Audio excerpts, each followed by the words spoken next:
السلام عليكم ورحمة الله وبركاته. في ليلة واحدة نزلت من بيت أهلها وهي بتجري بعد ما وصل لها خبر إن ابنها الصغير في المستشفى. كانت فاكرة إن هي رايحة تطمن على ابنها، لكن الحقيقة كانت رايحة الموعد مع الموت. قبل ساعات كان الراجل اللي وعدها في يوم من الأيام بالأمان كان مجهز لها فخ محكم في مزرعة المواشي، وبعد ساعات قليلة كانت الشرطة واقفة في مكان الجريمة، وطفلين بقوا من غير وراجل اعترف إنه هو قتل مراته بسبب شكوكه في سلوكها. لكن السؤال الحقيقي، هل بدأت الجريمة في المزرعة ولا بدأت قبلها بسنين؟ يوم ما اتزرعت جواها فكرة إن الست لازم تستحمل أي حاجة علشان تحافظ على بيتها. علشان نفهم إزاي وصلنا للمرحلة دي لازم نرجع للبداية من الأول. ولو أول مرة تشوفنا ما تنساش تشترك في القناة وتفعل الجرس عشان يوصلك كل فيديوهاتنا. ونقول بسم الله الرحمن الرحيم. سنة 2019 في كفر الشيخ، وتحديدا في قرية اسمها شباس الملح، يا رب أكون بنطق اسمها صح. كانت عايشة عبلة في وسط عيلة متوسطة الحال، ناس عايشين على قدهم، وهي بالنسبة لهم البنت الكبيرة، وعلشان كده أهلها كانوا بيحبوها جدا وبيدلعوها طول الوقت. بس في نفس الوقت كانوا عايزين يشوفوها عروسة، وهي دي أهم حاجة عندهم. من وهي صغيرة في السن دخلوا في دماغها إن الجواز ده هو أهم حاجة للبنت، التعليم وغيره مش هينفعها بأي حاجة، المهم تلاقي راجل كويس وتعيش في بيت مع أولادها وجوزها بأمان، لأن البنت مسيرها للجواز وهو ده اللي هيبقى لها. وعلشان كده عبلة من وهي صغيرة بقت كل اللي بتحلم بيه هو الجواز وبس. وده خلى عبلة من وهي عندها 15 سنة تنزل عشان تشتغل، وما كانش فارق معها خالص الخروجات مع أصحابها أو إن هي تقعد ترغي معاهم. كان كل اللي شاغل دماغها إن هي كل ما تقبض تشتري أي حاجة من حاجات الجواز، صيني وشوية رفايع، علشان عقبال ما تتجوز تكون كملت كل حاجة. كل اللي هي كانت بتعمله في حياتها كلها كان لها علاقة بالجواز. وكانت من وهي عندها 15 سنة كل اللي بتحلم بيه راجل محترم يجي لها البيت وتلبس الفستان الأبيض وتعيش في بيت وتخلف عيال. هي دي حياتها. مش بيقولوا الزن على الودان أمر من السحر؟ عبلة كانت بتعمل كل التصرفات دي عن اقتناع تام، وده لأن أهلها هم اللي دخلوا في دماغها كل الكلام ده من وهي صغيرة، وهم مفيش في دماغهم إلا إن هي تتجوز وتعمل بيت وتداري على شمعتها وتتقبل أي إهانة من جوزها. وكمان أهلها ربوها إن هي تبقى راجل في البيت، تقف في ظهر جوزها وتساعده في كل حاجة. وعلشان كده وهي بتشتغل كانت بتساهم في مصاريف البيت وبتحاول تساعد أبوها على قد ما تقدر. والمشكلة إن الحاج كامل أبوها كان دايما بيعمل مشاكل مع والدتها، وكان أحيانا بيمد إيده عليها وأحيانا تانية كان بيشتمها. عبلة كانت مستغربة جدا من التصرفات دي، وكانت كل ما تقعد مع مامتها وتحاول تفهم منها ليه مامتها موافقة على العلاقة دي وليه بتسكت تملي، والدتها كانت دايما بترد عليها إن هي لازم تسكت علشان خاطر العيال، وإن هي بتحب جوزها ومقدرة كل اللي هو بيعمله، وعارفة كويس إنه مش بيعمل كده علشان يهينها أو يقلل منها. كل اللي بيعمله ده إن الراجل زعلان شوية أو مخنوق من الشغل أو مضغوط من مشاكل الدنيا. كانت بتبرر لها أي تبرير، وإن هي كست لازم تستحمل. والحقيقة إن وجهة نظر مامة عبلة كانت غريبة قوي، وفي رأيي كانت أغرب من تصرفات الحاج كامل. المهم عدى كام سنة، عبلة كبرت في السن ولسه زي ما هي عايشة على نفس طريقة مامتها، شايفة إن الصح إن الست تستحمل أي حاجة، وإن مش مشكلة جوزها يقول لها أي كلمة. لحد ما جه يوم واحد من قرايبهم قابل الحاج كامل والد عبلة وقال له إن في شاب كويس أوي ومحترم، والشاب ده شاف عبلة، شافها من بعيد وهو معجب بيها وعايز يتجوزها. الشاب ده اسمه طاهر، هو مرتاح ماديا جدا، شغال في تجارة المواشي، عيلته بشكل عام عيلة مرتاحة جدا. وعلشان كده والد عبلة وافق على الموضوع من حيث المبدأ، بس كمان علق موافقته على موافقة عبلة، ودي بصراحة كانت حاجة كويسة جدا جدا من والد عبلة. بس أحلى كلمة قالها إنه لازم يسأل عبلة الأول عندها استعداد للجواز وهي موافقة ولا لأ، على الرغم إن والد عبلة كان عارف كويس جدا إن بنته غالبا هتوافق، لأن هم زارعين فيها من البداية إن أهم حاجة في حياتها هي الجواز. وفعلا لما وصل البيت اتكلم مع مامة عبلة وأقنعها بإن الولد ده غالبا هيكون كويس. مامة عبلة قعدت مع بنتها وعرفت تقنعها إن هي توافق على الشاب ده، أو على الأقل تقعد معاه وتشوف ظروفه إيه. عبلة وافقت إن هي تقعد مع طاهر، وفعلا حددوا ميعاد مع طاهر. طاهر جالهم زيارة المشكلة إن الطريقة اللي كانت بتتكلم بيها مامة عبلة معاها وقتها كان باين عليها قوي إن هي واحدة عايزة تخلص منها، مش واحدة عايزة تطمن على بنتها أو تعرف على الأقل الشاب اللي جاي يتقدم لبنتها. طاهر جه زيارة على البيت وعبلة قعدت معاه، وأول ما تشوفه من النظرة الأولى شكله شاب محترم وكويس قوي، واللي يعجبها أكتر لما تقعد تتكلم معاه طاهر أول ما قعد معاها قال لها إنه بيقدر الست جدا، وإنه بيحترم وجود الست في البيت لأن هي عمود البيت، وفي نفس الوقت وعدها إنها لو وافقت عليه هيعمل لها كل اللي نفسها فيه. الكلام ده بالنسبة لعبلة كان جديد على ودانها، عمرها ما سمعت من أبوها إن الست هي عمود البيت، وعمرها ما سمعت إن أبوها موافق إن مراته تعمل اللي هي عايزاه. وعلشان كده انبهرت بشخصية طاهر جدا، وحست إن طاهر هيكون ظهرها في الدنيا، وعلشان كده وافقت على الجواز منه. وساعتها طاهر عرف أهل عبلة إن الشقة بتاعته موجودة جاهزة من كل حاجة، موجودة في بيت عيلته. وساعتها عبلة ردت عليه إن ما عندهاش أي مانع تعيش في وسط العيلة، بالعكس ده هتبقى عزوة وهتبقى مبسوطة جدا وهتحس إن هم عيلتها. المهم اتخطبوا لفترة قليلة، وبعد شوية اتجوزوا. مر شهر واحد بس على الجواز، وفجأة عبلة تلاقي إن أهل طاهر بيتدخلوا في كل حاجة، لدرجة إن هم سألوها بعد أول شهر هي ليه مش حامل. ساعتها عبلة استغربت من السؤال ده قوي، لأن كان واضح جدا إنهم مش بيطمنوا، كانوا بيسألوا وعايزين يعرفوا هي ليه مش حامل، عايزين يتدخلوا في حياتها زيادة عن اللزوم. المشكلة إن لما قالت لأهلها سألوها نفس السؤال، هي فعلا ليه مش حامل. وبرغم الأفكار اللي كانت بتتحشي في دماغ عبلة، لكن كانت شايفة إن السؤال ده محدش خالص ينفع يسأله لها، وشايفة إن البيت اتقفل عليها هي وطاهر، وكل اللي بيدور جوه البيت لازم يبقى بينها وبين طاهر وبس. اتفاجئت ان طاهر ما عندوش اي مانع من ان اهله يتدخلوا في حياتهم، لدرجة ان هم اخدوها وراحوا عند الدكتور علشان يطمنوا.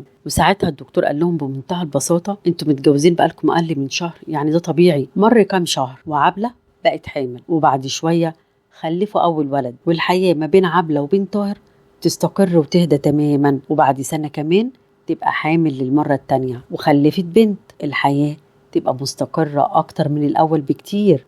صحيح طول الوقت اللي فات كان في تدخل زيادة عن اللزوم من العيلة، بس ما كانش واضح قوي للناس، لأن الحاجات اللي كانت بتحصل زي ما بيقولوا كده كانت بتحصل من تحت لتحت.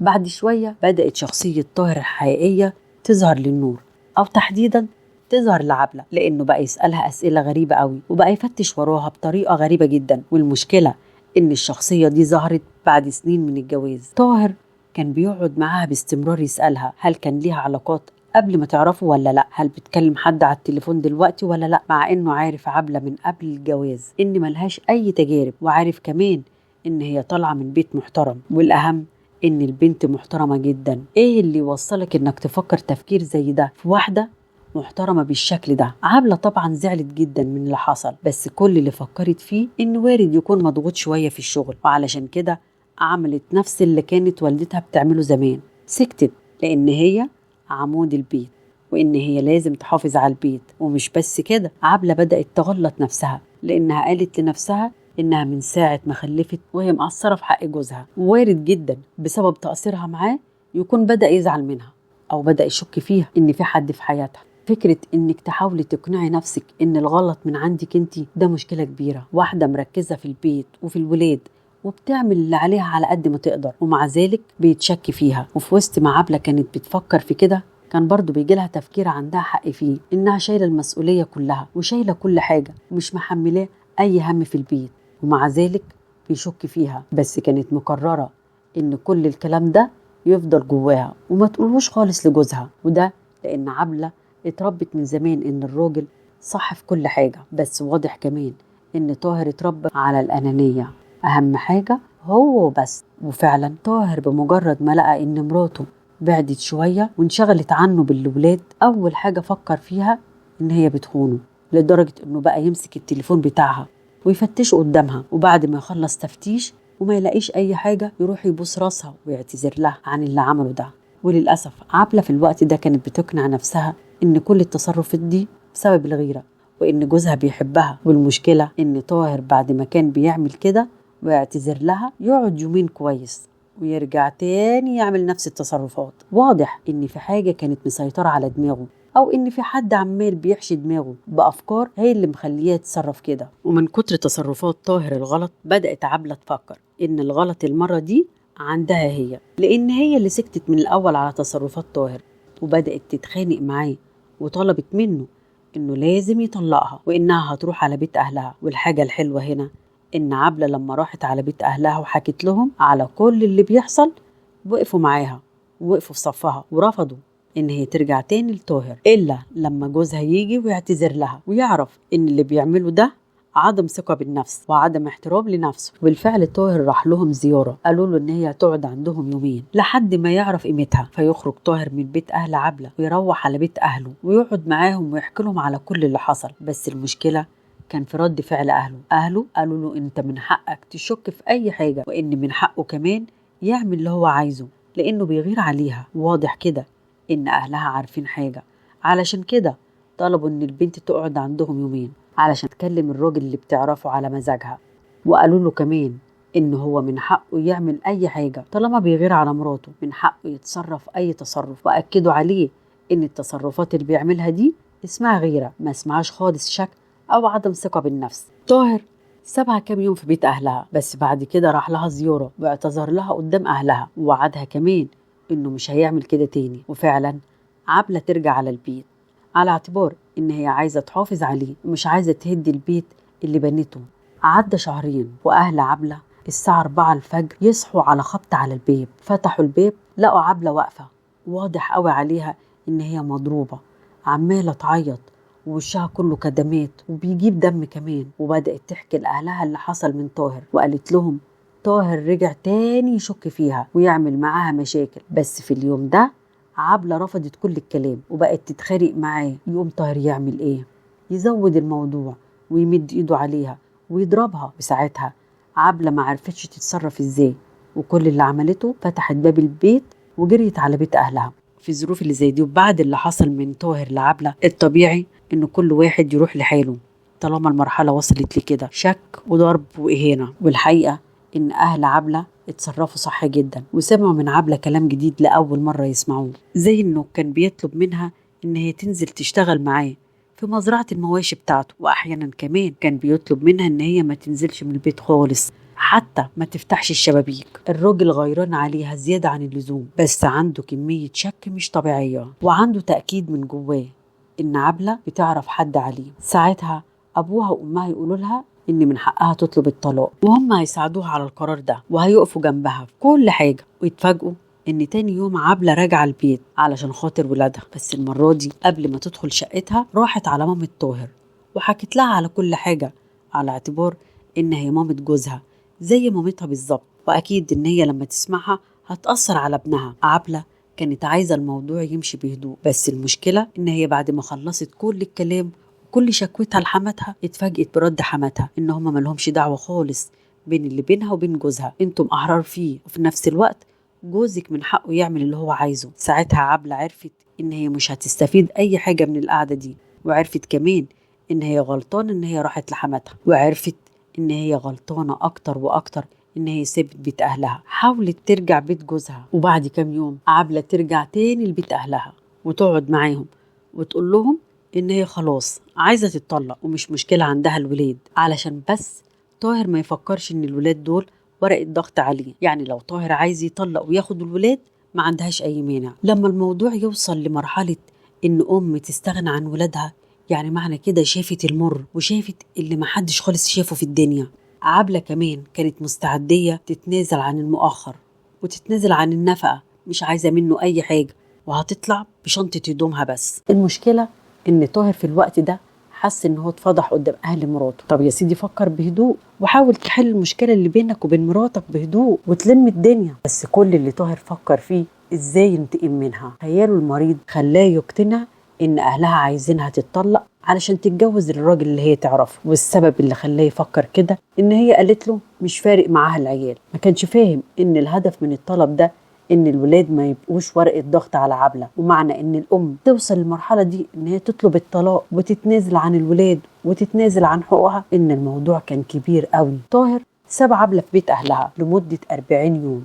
كل ده كان متخيل ان هي هتسأل عن الولاد لانهم كانوا قاعدين عنده. بس اكتشف ان عبلة ما سألتش تماما. كل اللي كان بيحصل ان والدها كان بيكلمه كل شوية ويسألوا عن الطلاق. بعد ما يمر 40 يوم على طاهر، وتحديدا في يوم 21/9/2023، كلم عبلة على التليفون وقال لها ان ابنهم الصغير تعبان جدا وانه هو في المستشفى وهي لازم تيجي علشان تبص عليه، لان الولد كل شويه بيسأل على مامته. طبعا زي اي عبلة اول ما عرفت ان ابنها في المستشفى نزلت جري على ابنها، لبست ونزلت بسرعه. وهي نازله كلمت طاهر وعرفت ان هم موجودين في المستشفى اللي جنب البيت على طول. نزلت بسرعه، بعد 10 دقايق لقت طاهر بيكلمها ويقول لها ان الولد خلاص بقى كويس وانهم رجعوا على البيت، بس لازم تيجي ضروري علشان تطمن عليه، والولد كمان عايز يشوفها جدا. عبلة وصلت للبيت وتكتشف ان ابنها كان كويس جدا وما فيهوش اي حاجه، وما كانش في المستشفى ولا كان تعبان ولا اي حاجه. ساعتها طاهر اخد منها التليفون وقفله وقال لها ان هو عمل كده علشان بس تيجي، وقعد يعتذر لها وقال لها ان هو محضر لها مفاجاه كبيره جدا، بس المفاجاه دي في مزرعه المواشي. عبلة ما كانتش فاهمه اي حاجه، نزلت معاه على المزرعه، واول ما دخلت اكتشفت ان هو قفل باب المزرعه عليه، وساعتها ضربها جامد جدا. وقبل ما تطلع صوت كان محضر حجر كبير وضربها على راسها، وقعت على الارض. قعد يضربها على راسها اكتر من مره، وجاب حبل وربط ايديها ورجليها، وحط كمان الاشارب اللي كان على راسها في بقها علشان ما تعرفش خالص تستغيث بالناس ولا تطلع اي صوت.